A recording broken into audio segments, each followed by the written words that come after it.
Greetings, humans. I come in peace and with podcasts. Welcome to Podnation Media, home of the KJ&A podcast, The Undiscovered Entrepreneur, Monster Island Film Vault, Cthulhu Jack Presents, and Films and Fermentation. All streaming exclusively on Roku. Business, monsters, whiskey, cinema, chaos. Your ears deserve better. Join Podnation Media before we probe your algorithm.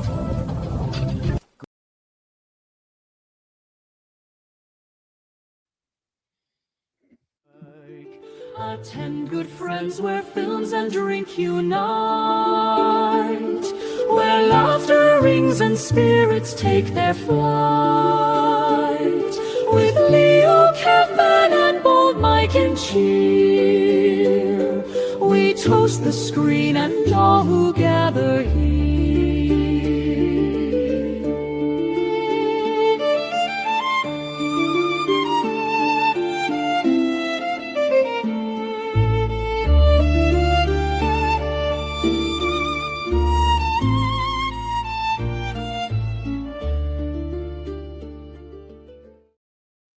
That's a K-nani-nani. Yeah, do not adjust your dials. This is not the Renaissance Fair. This is Films and Fermentation.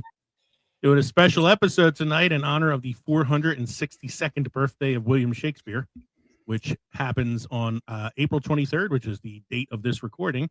We're doing a cinematic Shakespeare episode tonight. That's right. Kevin and I are going to talk about Shakespeare films, and Mike is going to watch the draft and keep us updated. We are Films and Fermentation, Movie and Alcohol Podcast. I'm Leo. I'm Kevin. I'm Mike. And this is William over here on my microphone. We're three friends like talk shit about movies while getting shit-faced. I practiced this earlier. Let's see how this goes. Welcome, dear friends, to Films and Fermentation, where cinema meets wits and bold libation. This week we dare to tread where few have gone, through Shakespeare's tales now cast on silver screen.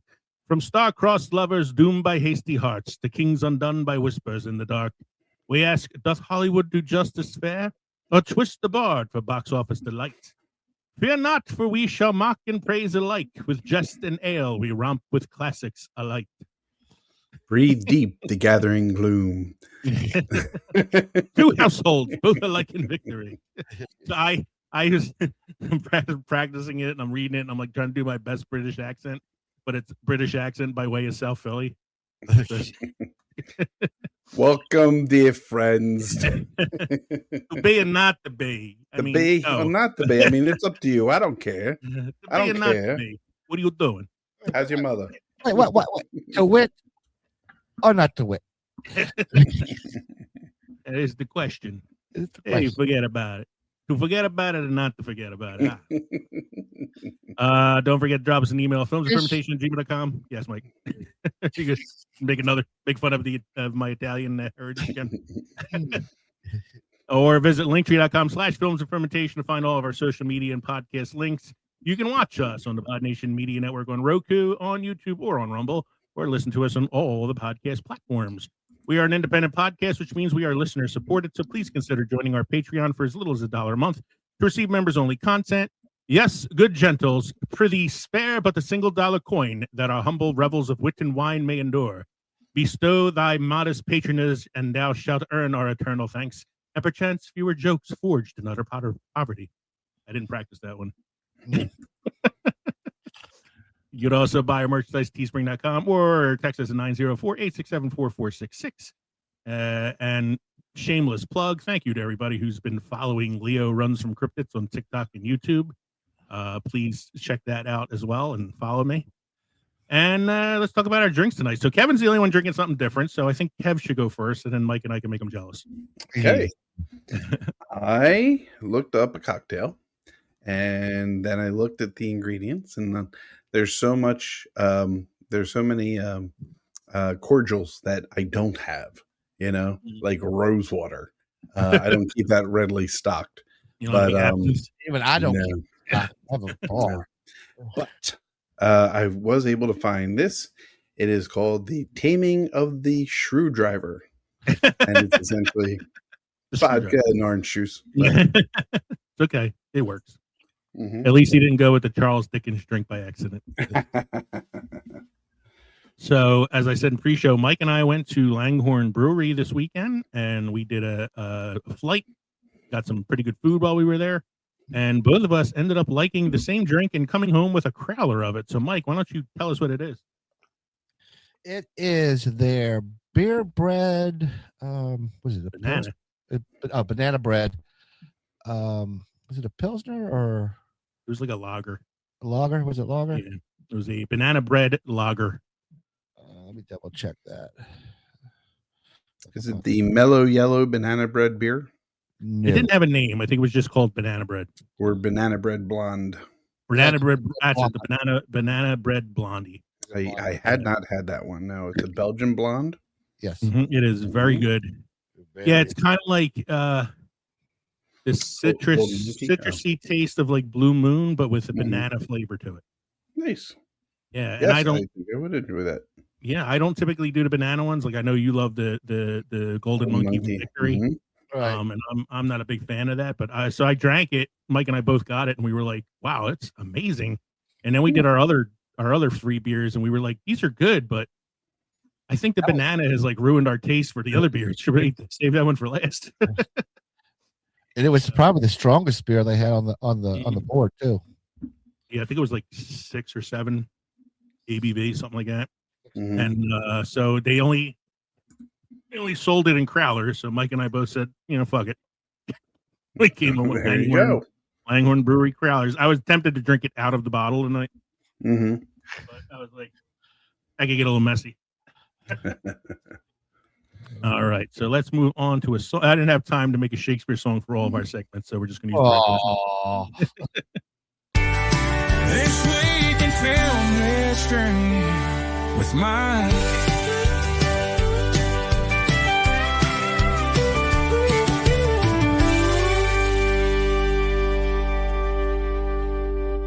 This week in film history with Mike. I'm enjoying this beer so much, I might finish this crowler tonight. See how many names I can fuck up tonight. That 1930, All Quiet on the Western Front, based on the novel by Erich Maria Remarque, directed by Louis Milestone and starring Louis Wolfheim and Lou Ayres. Premieres in Los Angeles. Academy Award Outstanding Production 1930.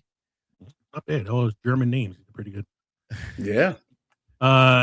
This was remade a couple of years ago. I think the Remarque is French.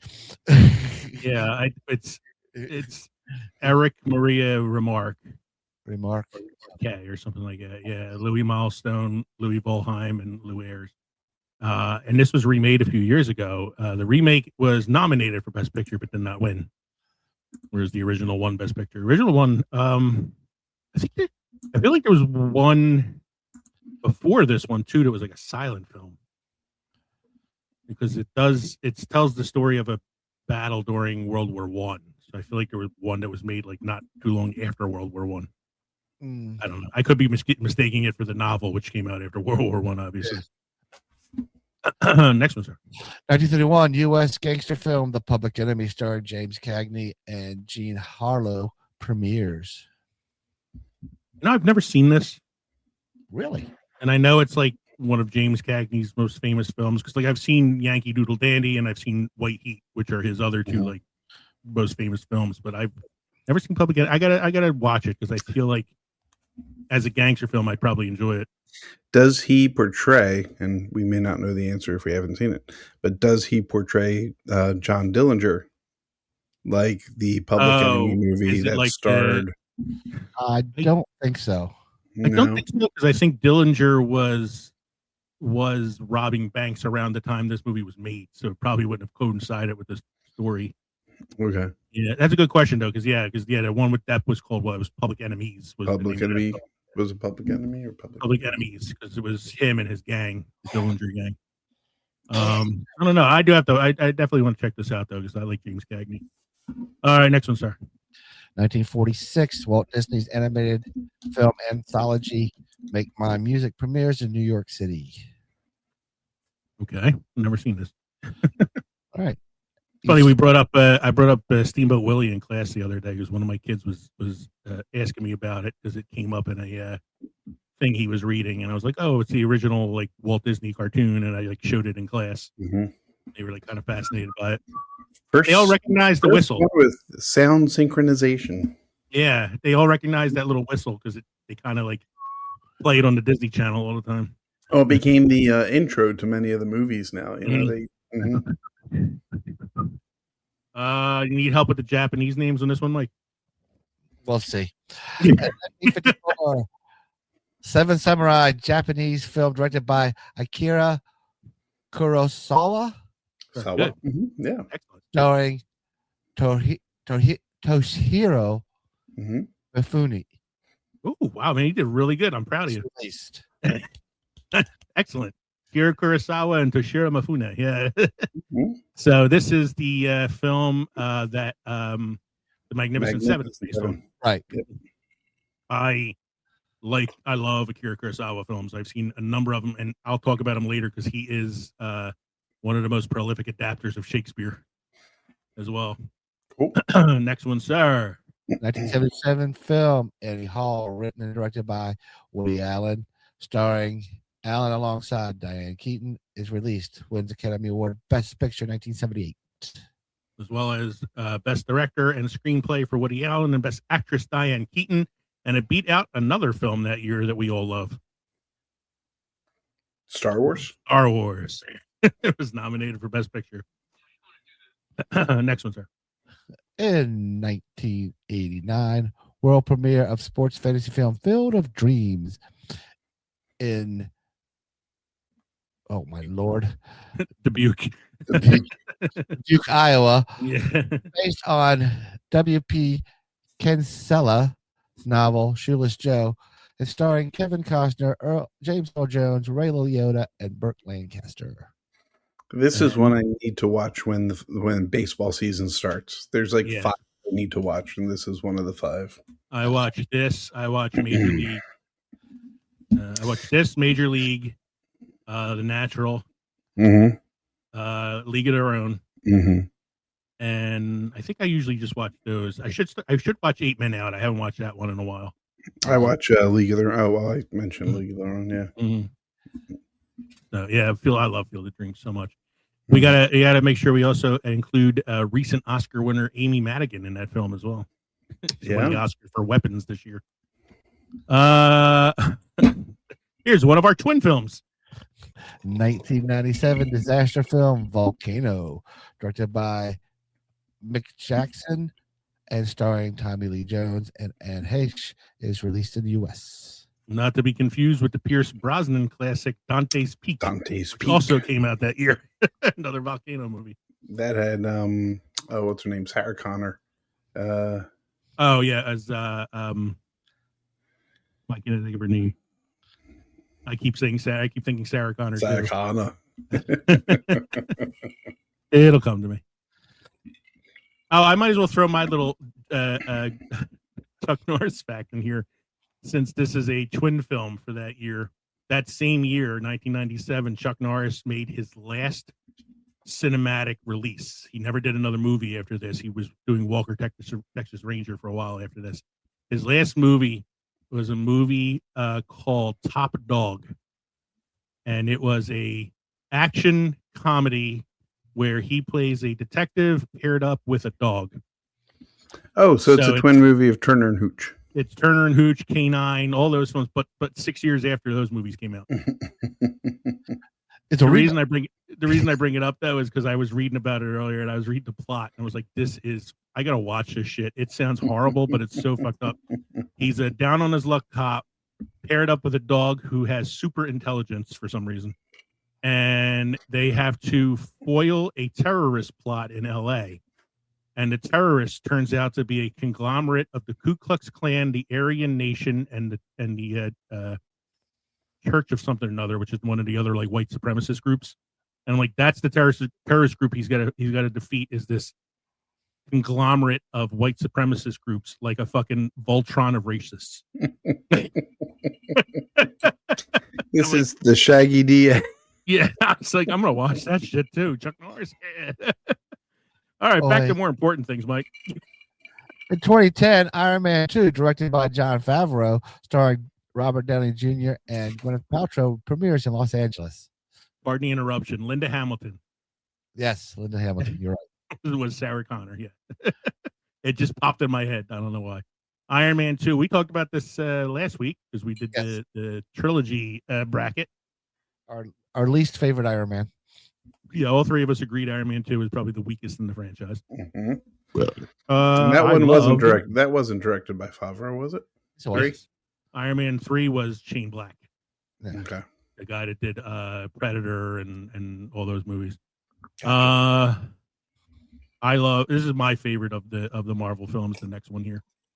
In 2018, Marvel's Avengers Infinity War, directed by Anthony and Joe Russo, starring Chris Evans, Robert Downey Jr., and a large assembled cast, premieres in Los Angeles, California. Yes. A movie I was impressed with because everybody had something to do.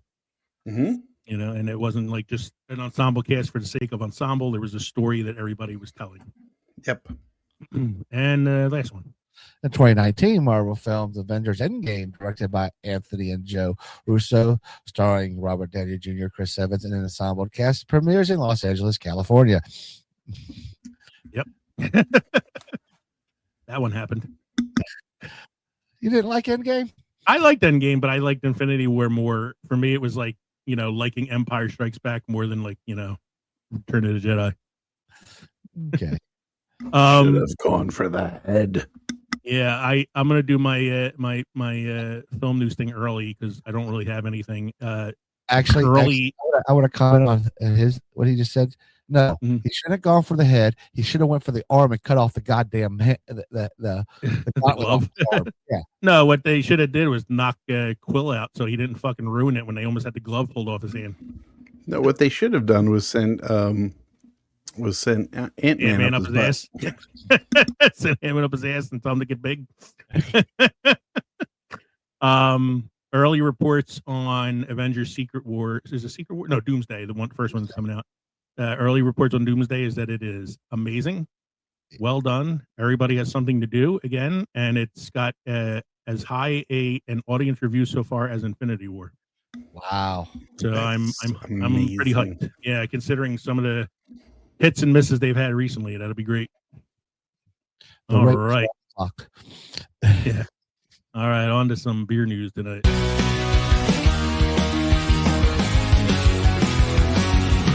Kevin's here, he's here for beer. He's got news, it's beer news with Kevin.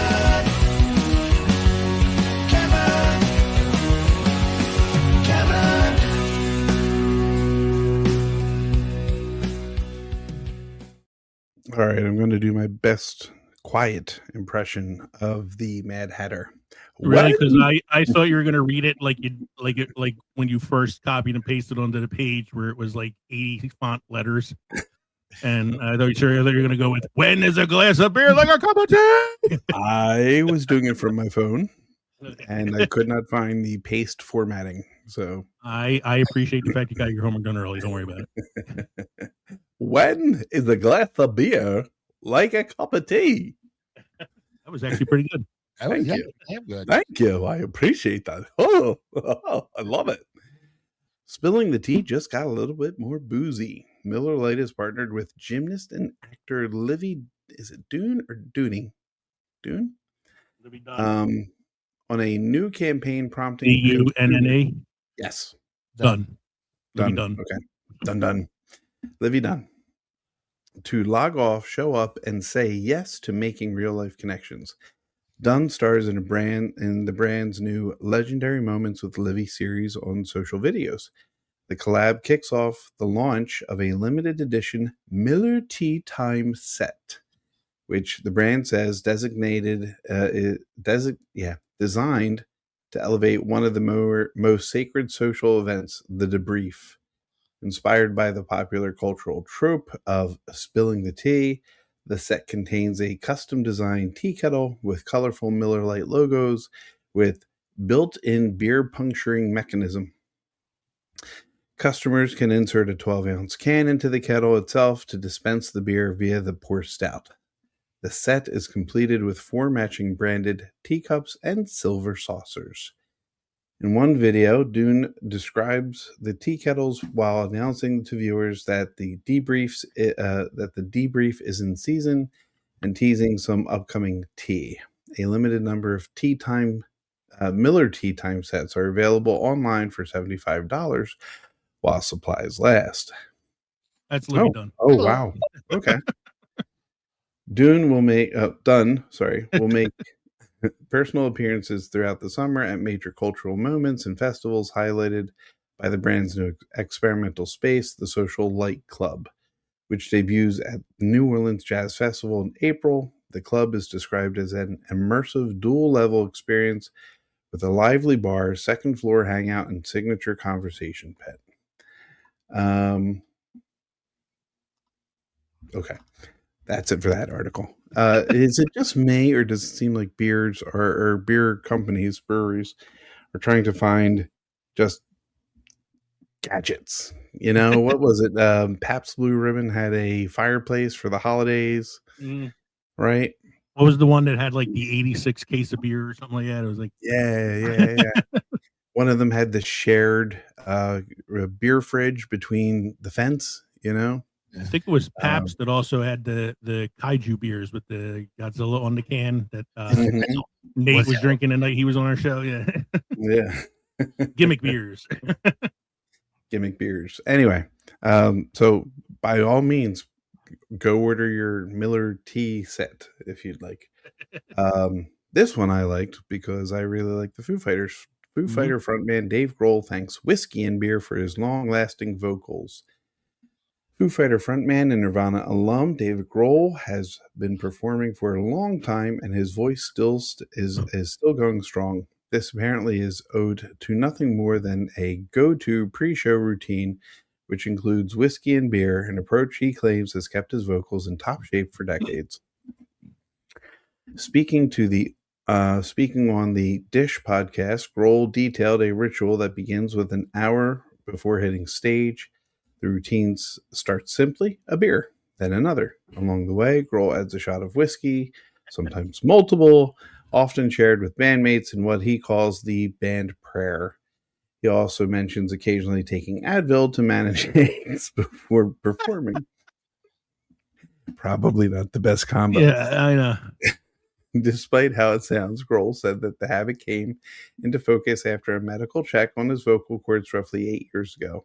Expecting bad news, he instead got reassured. According to Grohl, the doctor found his vocal cords in excellent condition. The doctor said, "What are you doing?" And he said, "I lube them every night." I said, honestly, an hour before the show, I open a beer. I'll start drinking the beer. I might take an Advil because my knees hurt, my ankles hurt. He sounds fantastic. He sounds I know.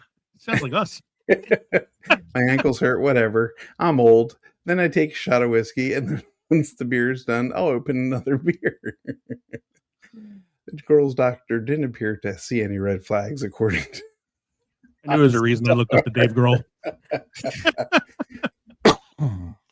Doctor didn't see any red flags. Man.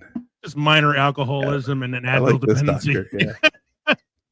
My doctor said, just don't change what you're doing. It's working. And I was like, okay, great. While Grohl acknowledged the regimen wouldn't appear in any medical journal. Does this doctor do like telemed? Because I'd like to meet him. I don't think I could go to LA for it though. So. He said it worked. It's worked throughout his career. The band, now marking its roughly 30 years together, has leaned on... You mean drinking alcohol has worked in his career as a rock musician? Leaned on pre-show rituals as a way to prepare and stay connected before performances. The comments come as Foo Fighters prepare for before the release of their upcoming album, Your Favorite Toy, and a scheduled appearance on Saturday Night Live UK, where they will be the first non-British music guest. Scan any liquor bottle to see all expert reviews in one place. Oh, sorry. That's an ad. Anywho. Scan this QR code that we don't have on our screen. I know he's coming this summer. He's coming into on tour, and I was hoping I could catch it because Megan had got me tickets, I think, for our first anniversary, maybe our second. And they had to cancel the tour because the drummer died. Taylor Hawkins died. Yeah. So, yeah. Did you see the concert where his son played Mhm. Hero? Oh my God. It was amazing. It was so good. Not to The draft. Yeah, I don't want to disparage any of our fans that are Raiders fans, but they're going to ruin this poor quarterback's career. I showed you that graphic I sent you earlier, where every player that they've drafted, every player drafted after the Raiders draft has become a Hall of Famer. Yeah. So Fernando Mendoza, The quarterback, is a Raider. Yeah. I knew that was. I love how they have the first round and they're congratulating themselves for getting this pick. And they all do that. They don't know. Oh man, I have a somewhat related story to this Dave Grohl story, Kev. Mm-hmm. Somewhat related. I had a dog for a really long time when I was growing up named Dina, and she was a really nice dog. My dad never fed her dog food; he only fed her human food. Like he fed her Chinese food and lasagna and pizza. Like this dog ate whatever we were eating all the time, but she was very healthy. And he took her to the vet one day, and the vet said, "Wow, she's in really good shape. What are you feeding her?" And my dad went, "Oh, the usual."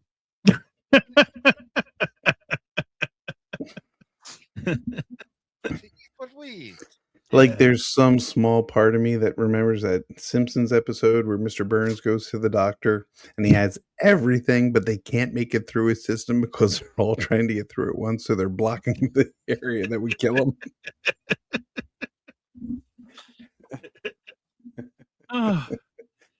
Doctor's like, one false move and you're gone. And Burns is like, so I'm impenetrable, something like that, I'm indestructible. Excellent. So vitamin B for beer. Hold on real quick. Your meme about the next one after the Raiders is going to the Hall of Fame.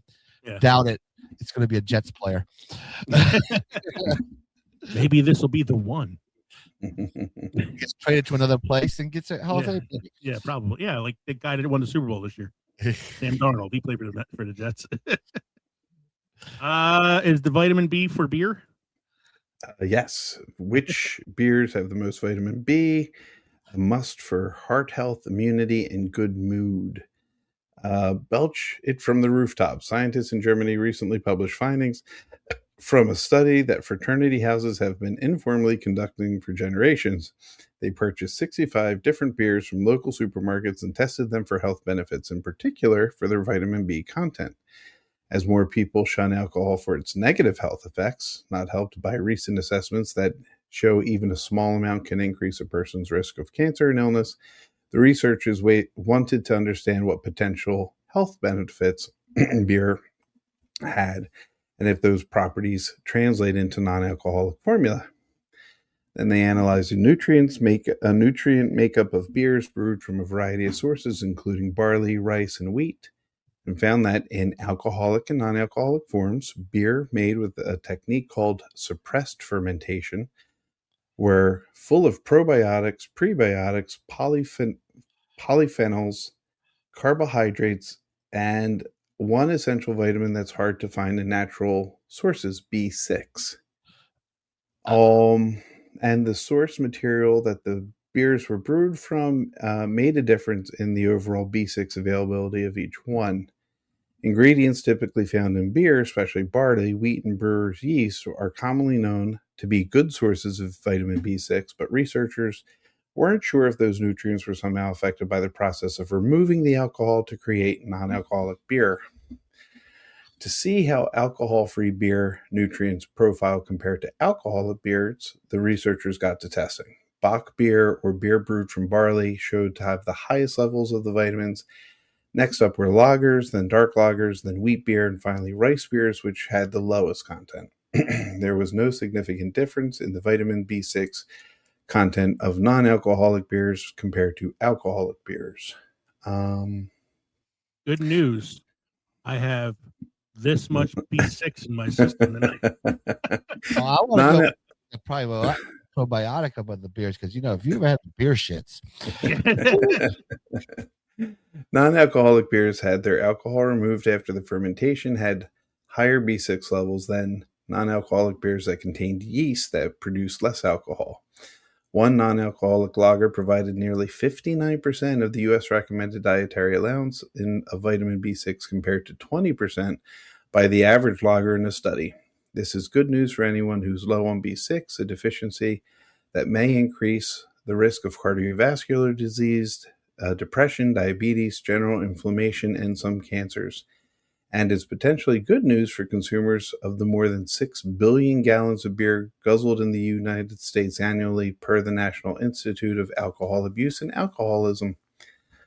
While supplements can help fill nutritional gaps and vitamin deficiencies, medical experts recommend trying to get vitamin B from your diet.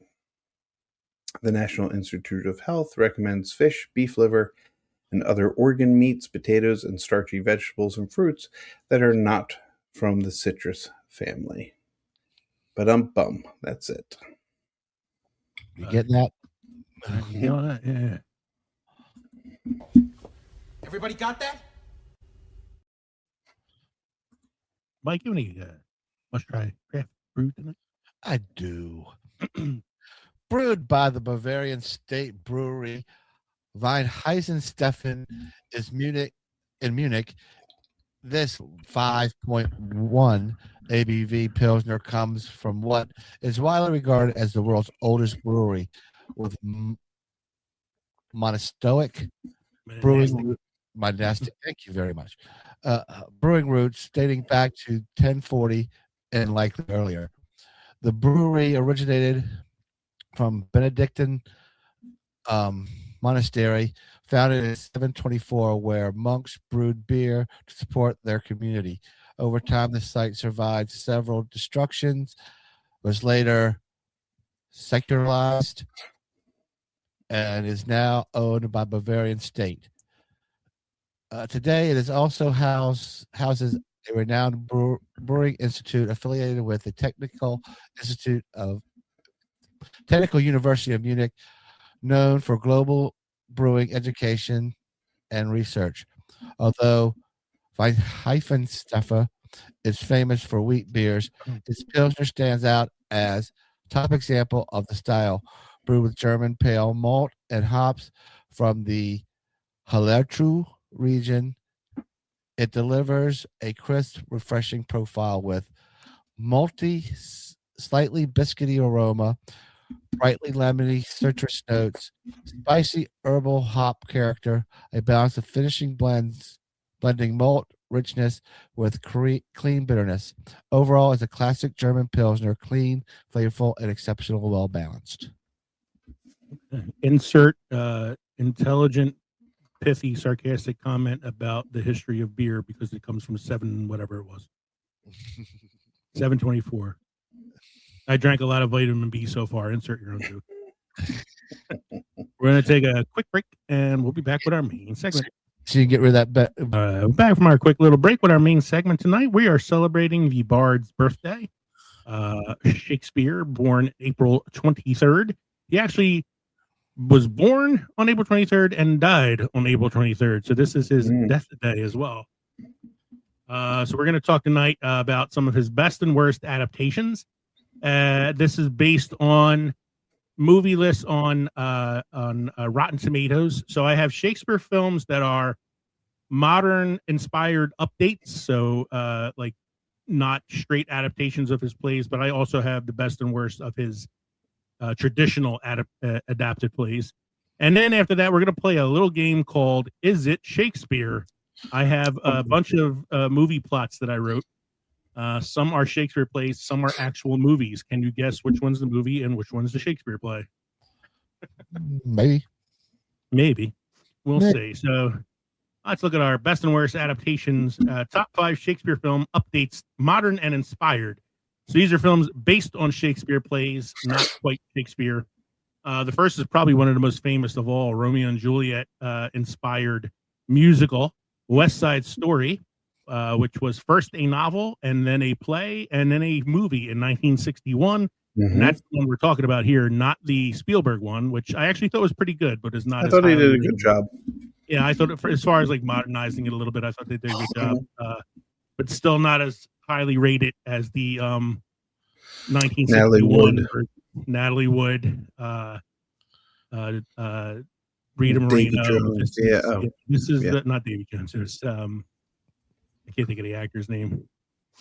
But this is a 93% on Rotten Tomatoes. It actually, I think, has a higher critic score than the actual Romeo and Juliet film. Any of the versions of the Romeo and Juliet films. I love West Side Story. It's a great movie. Yeah. Oscar winner for Best Picture that year. Amazing film. I actually felt more sympathy towards the Sharks than I did the Jets. Well, yeah, I mean, it's because it was about. It was about immigration and racism and stuff like that. But the music, I think the music that they got to sing was better. Oh, so one of the kids I was working with today in school was doing a report on Puerto Rico because that's where her family's from, and I started singing Puerto Rico, you love the island, and she's like, "What's that?" And I was like, "Oh God." Can of worms opened once again. Next one is probably my favorite Shakespeare adaptation as far as modern adaptations go. 1994's The Lion King. It's Hamlet, but with lions.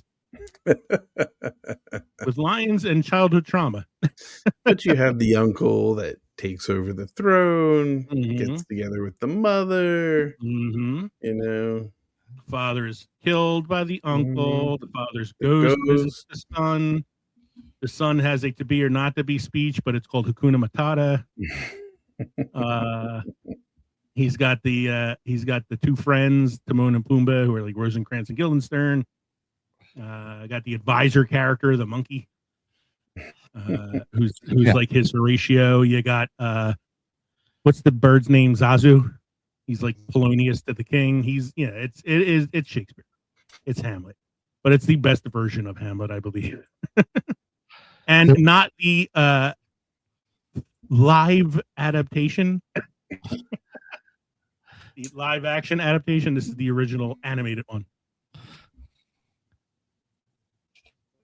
At least, there's a lion. Oh my God! From it was, alas, poor Yorick.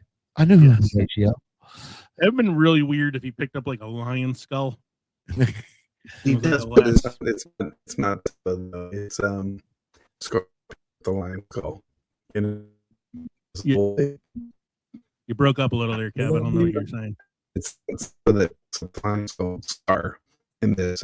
We are back after some technical difficulties. What were you saying, Kev? I was saying that the skull scene is there. It's just not Simba holding the skull. It's a Scar, you know. Yes. Yeah. There's that, and I was also thinking like the elephant graveyard scene. It's kind of like is like the graveyard scene from Hamlet. So yeah, Lion King is awesome. Yes. So I'm gonna go out on a limb here and say the next highest rated film on this list from Rotten Tomatoes. I'm probably the only one who saw it. Oh, yeah. My own Private Idaho. I have not seen it. So this stars River Phoenix and Keanu Reeves in one of his early dramatic roles. It's a good movie. It is a very, very loose retelling of Shakespeare's Henry IV and Henry V, which were historical plays, but this is a fictionalized, like, loose retelling of it. One of Keanu Reeves, actually one of his better performances, believe it or not. And of course, River Phoenix is amazing no matter what. So the next one is fucking batshit crazy. This one is very highly rated. I don't know why. This is definitely a critics rating, 89%, because I did not like it. It's called Scotland, PA. It is a modern day reworking of Macbeth, but it takes place in a fast food restaurant instead of Scotland. And it involves this guy who's trying to like become the manager of the restaurant by murdering the previous manager. The previous manager, the Duncan character, who would be the character in Macbeth, is played by Christopher Walken, so you know it's normal. Oh yeah. It's a weird movie. And I think the last one we have on this list here is the one that my wife would agree with is one of the best adaptations, 10 Things I Hate About You from 1999. Very low critic score, but has a very high audience score on Rotten Tomatoes. It is the high school, teen romantic comedy about the taming of the shrew. Even has some of the same character names in the film. Stars Julia Stiles and the forever dreamy Heath Ledger, who carries the film with his charisma. Yeah. Also stars Joseph Gordon-Levitt back when he was Joey Gordon-Levitt. Elise Olniak, who was Clarissa Del Rey or whatever it was on Nickelodeon. And a who's who of other character actors. Gabrielle Union, Allison Janney, Larry Miller. Allison Janney's funny in it. She's the guidance counselor who's trying to write a romantic sex novel.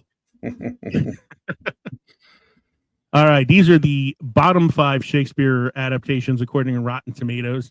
I've not seen this one. Get Over It in 2001 has a 29%. It is, from what I know of this film, it's like one of those like American Pie ripoff films. Oh, jeez. That was trying to be like American Pie. It's apparently based on Midsummer Night's Dream. I have never seen this film. I don't even know who's in it. It's got Kirsten. It's got a good cast by today's standards. Is that Kirsten Dunst, Ben Foster, Mila Kunis, Cisco. Leo, it's got Cisco. Shane West, Martin Short, Zoe Saldana. I mean, it's got who's who before they were somebody. Yeah, I'm looking at the movie poster now, and like the poster looks familiar. Mm-hmm. And there's a still shot of Kirsten Dunst and Mila Kunis in bikinis from the film that popped up first. I don't know why. They're like 16 years old in this movie. It makes me feel a little icky. And it looks weird, man. Ben Foster. Yeah, this is like it's such a weird cast. I think I've seen this. Hanks. I think I've seen this. Martin Short's in it. Carmen Electra's in it. Mm-hmm. Coolio's in it. Fuck, you got Cisco and Coolio in this movie.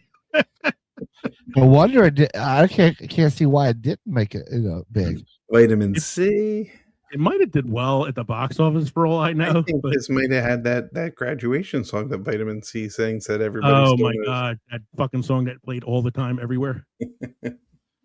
So this movie had a $22 million budget and grossed $19 million worldwide. So it lost some money. Yeah, I lost money. Mm-hmm. But I have never seen it before. I don't think I want to see it. Despite the Cisco Coolio factor they got going on there. That's where all the money went. Yeah. Next one's got a 33% critic score, but definitely has a better audience score, and that is the Jet Li action classic Romeo Must Die, which is, yes, based on Romeo and Juliet, but with a lot more ass kicking. I'm trying to remember who else was in this. I think Bob Hoskins is in this movie. Really? I'm looking it up now because it's been a while since I've seen it. It's Jet Li, and the love interest is played by Aaliyah, the R&B singer who died in a plane crash. Mm-hmm. And I'm looking at the cast: Isaiah Washington, Russell Wong, Delroy Lindo, DMX is in it. Anthony Anderson. Anthony Anderson's in it.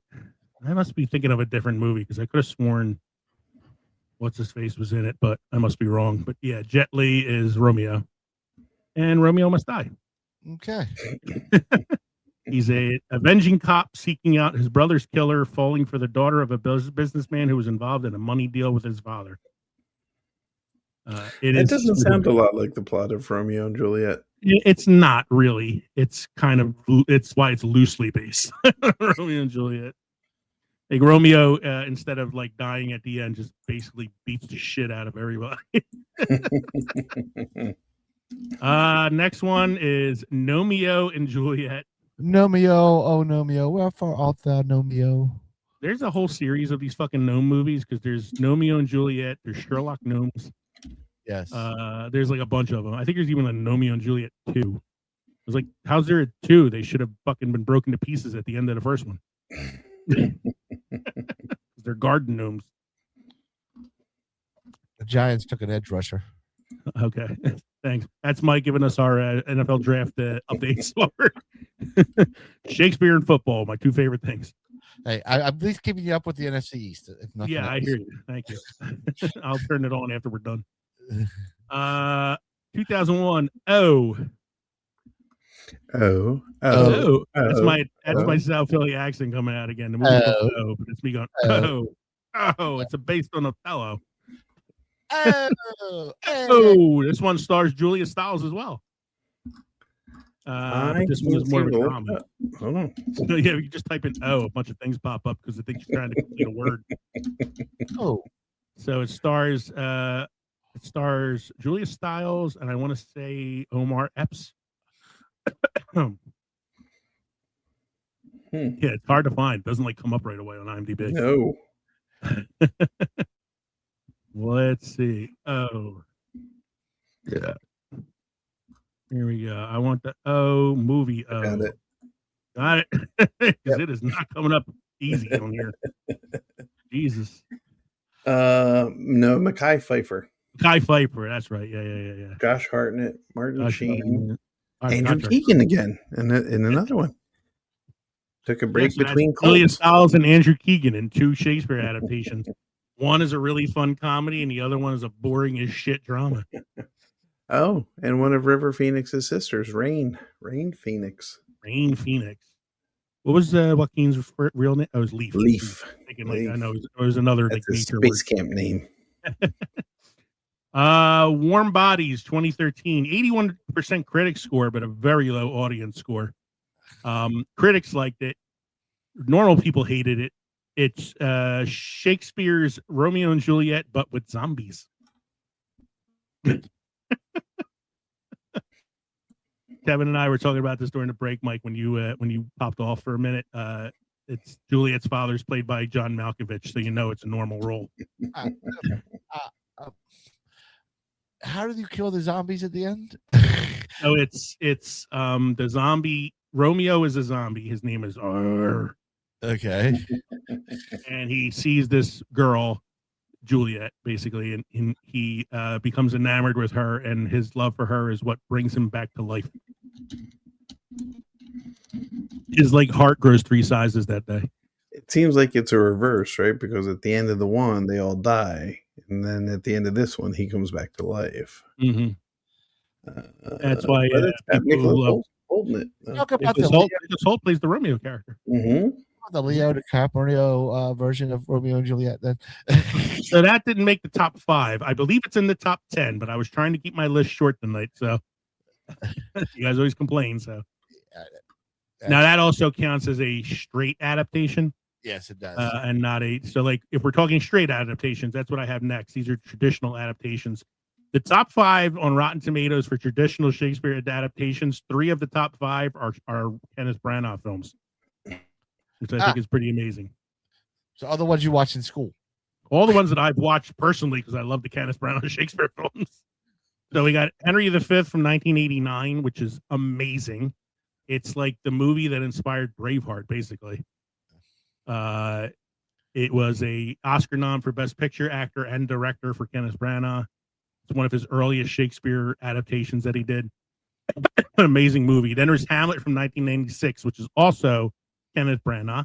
Hamlet is the most adapted of Shakespeare's stories, both on stage and in movies. So there's a million Hamlet adaptations. That's not the one with Ethan Hawke. No. Is that Is it Mel Gibson in a Hamlet? Oh no, that one was 19. I want to say that one was like so.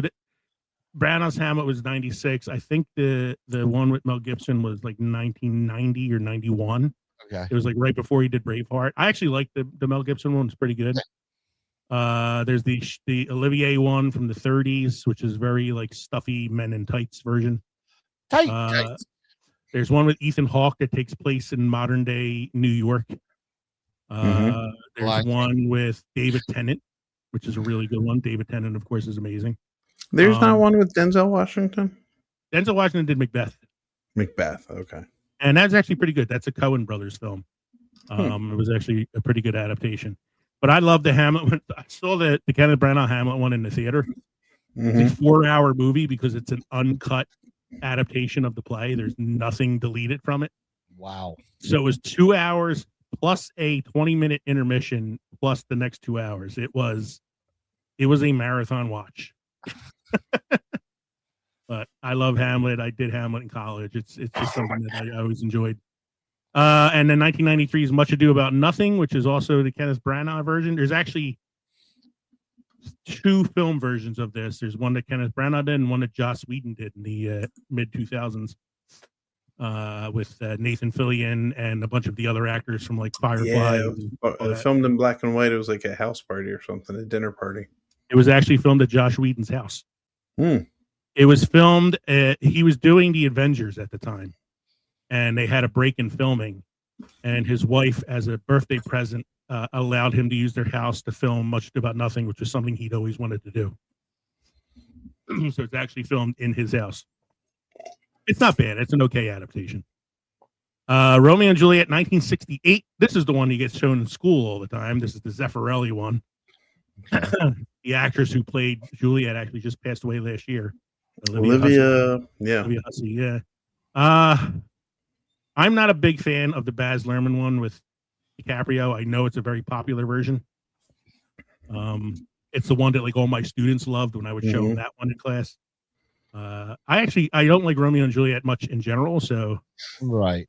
No adaptation really appeals to me that much, other than like West Side Story. But I do like. I like Juliet. Modernization of it, though. No, I thought it did a good job of modernizing it, and I think having it modernized but keeping the dialogue the way it was helpful to students. If that makes sense. Yeah, I think so. Yeah. Because they're visualizing what's being said as opposed to reading it and not having any ideas to what's going on. You know, the one thing I really did like about the Baz Luhrmann one was Harold Perrineau, who's the actor that plays Mercutio, Romeo's friend. The one that gets killed during the duel. Like he was amazing in it. I really enjoyed his performance.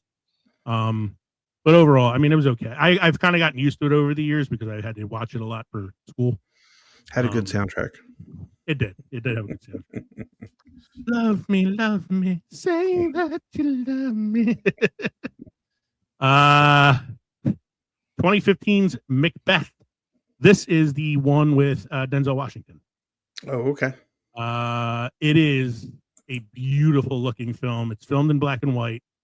It's filmed on a sound stage that makes it look like it's being filmed on like as like a play. On the stage, okay. On the stage itself. The actress who plays the witches is played by one person, is unbelievable. She's a contortionist, and the things that she does with her body as she's doing like the witches' speeches is like fucking so creepy. This was a really good adaptation of it. A couple years before this, Michael Fassbender did his own adaptation of Macbeth. It was fucking terrible. I saw both of these in the theater, and I definitely prefer this one. There's also a really good one that Roman Polanski did in the 70s, and a very, very good BBC production of this starring Patrick Stewart as Macbeth. Very, very good production. There are 4 lights. He's amazing. He's a Shakespearean trained actor, so he's really good in it. There are 4 lights. There are 4 lights. Commander's pick is in. At Tenabra, their hands wide. Oh God! All right, his sails unfurled. All right, who did the Commanders pick, Mike? They haven't announced it yet. Okay. In the bottom 5 for Shakespeare adaptations, you got Love's Labor Lost from 2000. This is a musical adaptation of a Shakespeare play directed by Kenneth Branagh in a failure of a film. Not his best adaptation. Cymbeline in 2014. This was starring Ethan Hawke, It is an adaptation of one of Shakespeare's most obscure plays. I couldn't even tell you what that one's about. It's one of the few plays I think I haven't like read and studied. I actually a guy who's a salesman, a door-to-door salesman. Cymbeline. He's trying to sell. He's a cymbal salesman. The Tempest from 2010. This one stars Helen Mirren playing a role that is traditionally played by a man, the wizard Prospero. I actually thought it was a pretty good adaptation. I don't know why it has such a low score. Here's the one you were talking about, Kev, earlier, Titus. Yes. This is the Anthony Hopkins adaptation of Titus Andronicus.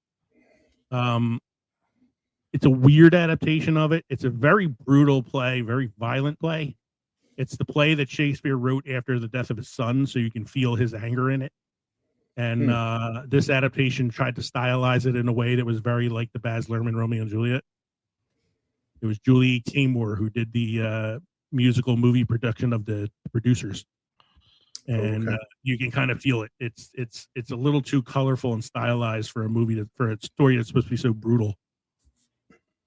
And 2013's Romeo and Juliet. This one stars Haley Steinfeld and Paul Giamatti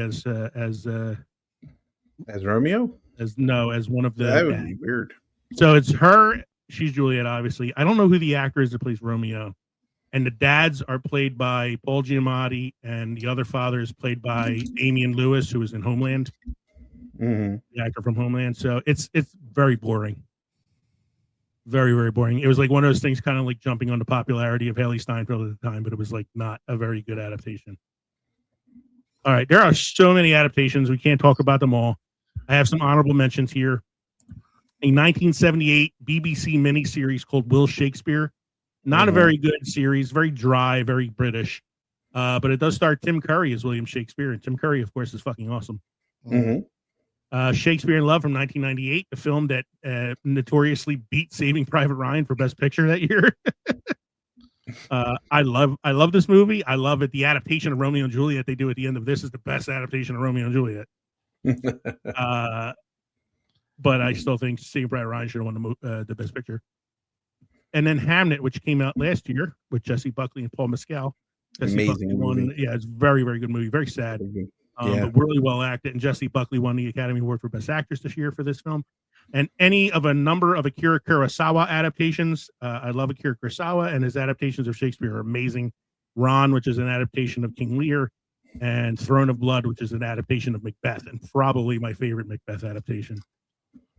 All right, so we're going to play a quick game called Is It Shakespeare? I got a few plots here that I wrote, and I just want you to tell me if you think it's Shakespeare or not. Just to interrupt for a minute, Sonny Styles, linebacker, Ohio State, went to Washington. A lot of defensive players going so far. Yeah. Other than like that quarterback and running back earlier. All right, here we go. A young heir wronged by a treacherous royal court must reclaim his rightful place on the throne.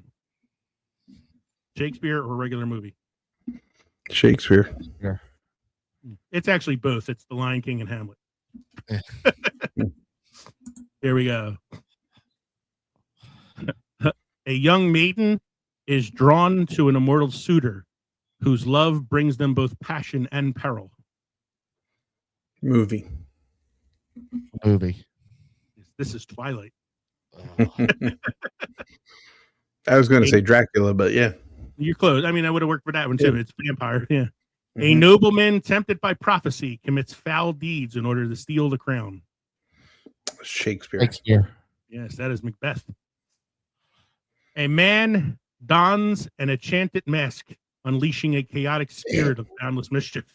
The Mask. It is The Mask. The Mask. I read it wrong. I actually read one of the words. I read a word I was supposed to leave out. A young lady is cast ashore when her boat crashes, pretends to be a man, and falls in love with a guy that she meets in the new place she lands. Movie. Shakespeare? It is Shakespeare. It is Twelfth Night. Okay. Yes. A cunning rogue adopts many disguises and deceives all while fleeing from justice. Movie. Yes. Yeah. This is Catch Me If You Can. Mm-hmm. This was not easy to do. I want you to know, like trying to write these in a way that sounds kind of like Shakespeare. Two men, one of law and one of crime, form an uneasy alliance, each doubting the other's true soul. Movie. Heat. That is The Departed. Could also be Heat. That actually kind of works too. A ruler consumed by jealousy destroys his own house through suspicion and fear. Shakespeare. Yeah, I think Shakespeare. Is this King Lear? This is, it could be King Lear as well. This is A Winter's Tale, which is one of his lesser known plays. Actually, King Lear kind of fits too. A band of friends seeking respite awaken an ancient evil that delights in their doom. That's a movie. Movie. Yeah. That is one of my favorite horror films of the 2000s, Cabin in the Woods. A once great actor wrestles with pride and glory upon the stage.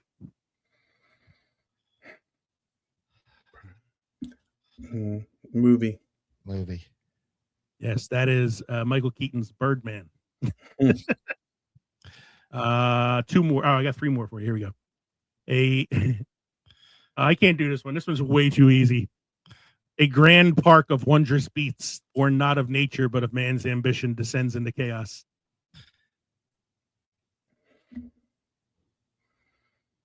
Repeat it, please. A grand park of wondrous beasts, born not of nature, but of man's ambition, descend into chaos. Movie?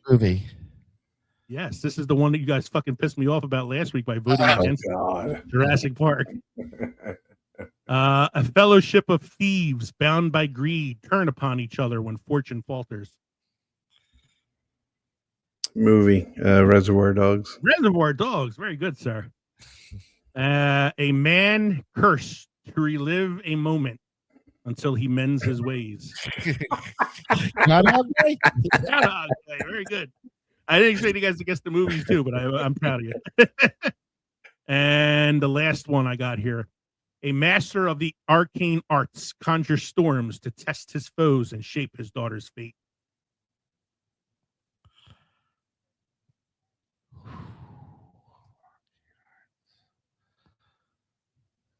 I'm gonna have to say movie because I'm not recalling any Shakespeare where movie. There's a guy with mystical powers who works on behalf of his daughter.